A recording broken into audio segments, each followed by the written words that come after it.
Lastly, we'll be looking at my role here in Sri Lanka. What I first started looking at when I was thinking about what my role could be in Sri Lanka, I thought about looking into some just volunteer organizations. First one I found was CORD, which is the Chinmaya Organization for Rural Development. It's to facilitate integrated, sustainable social help programs in local communities through processes of self-empowerment and enrichment. CORD Sri Lanka is the service wing of Chinmayan Mission Sri Lanka. It was established in 2005 in the aftermath of the tsunami disaster on December 2004 and adheres to the mission and policies of the Chinmaya Organization for Rural Development. The charitable wing of the Chinmaya Mission, also based in India, CORD's mission is to harness human resources and enable the poor to transform their lives through programs driven by themselves. CORD Sri Lanka is a non-government, non-profit organization and registered as a charity in Sri Lanka and has expanded its activities to include short and long-term relief efforts in the north and east as well, working at grassroots levels towards the development and empowerment of women and children. Charitable projects have reached across Colombo, Jaffna, Betakoala, Trincomalee, Vavinya, and the Upcountry, benefiting various groups in which men, women, youth, and children actively participate. Our programs and activities are designed according to their particular age groups, abilities, needs, resources, etc. So, CORD has a lot of volunteer efforts for people outside of the U.S. and actual volunteering there and donating money.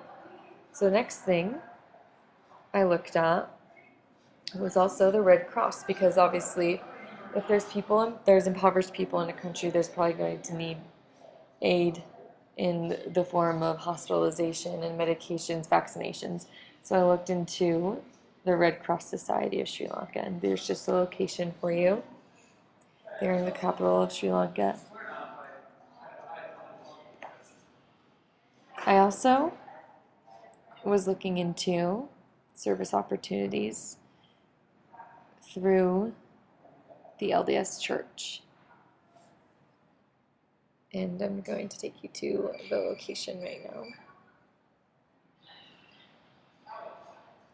So here's the location of the LDS, the only LDS church I could find in Sri Lanka. Um, they have approximately 1,277 members, 3 branches, 1 district. And the mission that looks over Sri Lanka is the Singapore mission. And I know that the LDS Church has a lot of aid opportunities in Sri Lanka, and they were a huge help during the tsunami for tsunami relief. And they came in, and a lot of the missionaries were helping out too. So that's another way I could benefit that country, is either just volunteering there or even serving a mission and having that work be done there. Lastly, I was looking into their water supply, because that really hit home for me, because my major is exercise physiology here at BYU-Idaho, and my emphasis is program design, which is kind of like personal training, and a part of that is nutrition. And a huge part of nutrition, obviously, is water. Water is necessary for everyday life. And after the tsunami, especially water, the sanitation was not very good at all. And even though in urban areas they are much up to par, in a lot of rural areas it still isn't as good as it should be. And so this is just an example of a water rehabilitation center.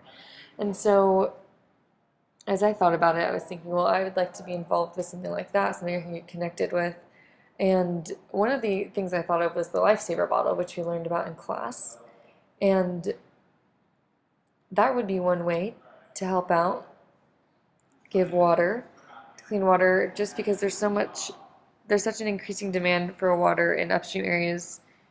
For modern large-scale agriculture and hydropower has led to the decline of water flow into the tank system and increased sediment load and siltation. So this water isn't really clean for those in the more rural areas that don't have as much access to the things of normal everyday life, in our opinion, for normal everyday life.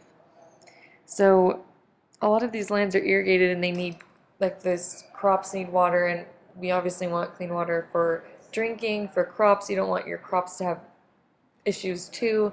That would really hurt the economy as a whole.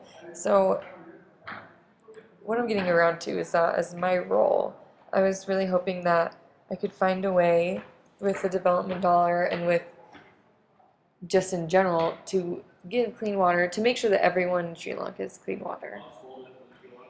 And we're ending on, I got all my information from the UNDP cord, and that's it.